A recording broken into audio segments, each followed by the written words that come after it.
My parents went hiking 3 days ago. The search party found their GoPro still recording. It was sudden. We got a call from a nearby city's police station. Our uncle, who was taking care of me and my sister while our parents were away, answered the phone.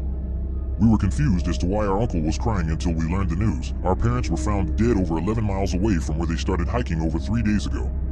I was horrified. I felt as if my world has just splintered into nothing, and my sister just fell to the floor while I just sat there, blank face and warm tears running down my cheeks. The sheriff was obligated to ask us where we wanted the funeral and other questions. Thankfully, my uncle pulled himself together and scheduled his own brother and sister-in-law's funeral by himself. The weeks flew by as the weekend was over, and I was left in a well of grief, still processing all that had recently happened. Eventually, we got another call, telling us that another piece of evidence had been found. We initially dismissed it, until they told us that it belonged to our parents.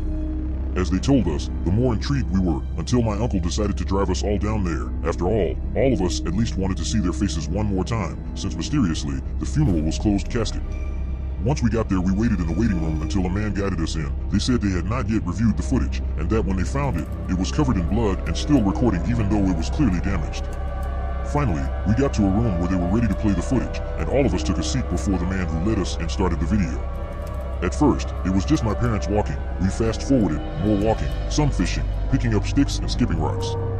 I was simply happy to see my parents again, even if it was just a recording. We went to the next video. My parents were just walking, but looked noticeably tired and anxious. Eventually, while they were resting, my mother broke the silence. "Did you hear any of that last night?" My father responded, "Yeah, it sounded so odd, like it was directly in my ear, but also near a mile away." She gave him an agreeing nod.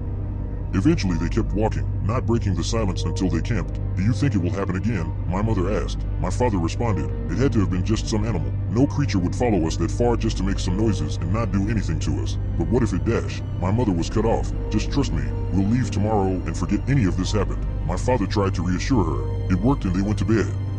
On the third day though, something was off. My mother no longer had her bright energy accompanying her, and my father seemed to be suffering from sleep deprivation. It felt as though my parents were just husks of their former selves. And more ominous than that, there was a strange, faint background noise constantly playing for the first 3 hours. Then it just stopped. My parents looked around and seemed to sigh and become way more relaxed. Then they stopped for a food break at a small creek. It seemed good, until that noise started back up, and louder than before. This caused notable dread in my parents, as the fear in their eyes was visible.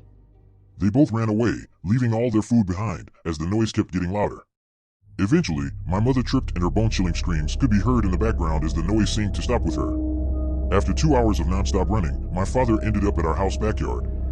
I heard him sobbing uncontrollably. He was a mess just by the audio.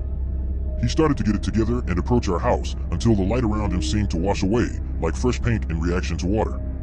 We sat there watching this overwhelming silence and darkness until it was broken by a faint sound. It got louder and louder until it felt like my eardrums were about to pop.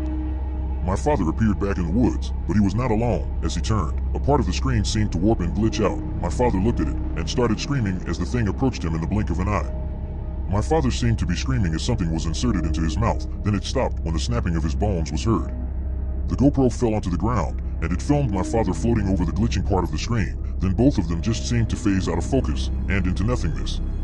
I was in shock by what I saw, and so was everyone else in the room with me. My sister was pale, and my uncle looked completely mortified. Finally, the police escorted us out. The drive home was silent, and we all seemed to not dare to speak a word, because, in the silence, we all heard it. The faint sound of the thing that killed my parents, slowly approaching.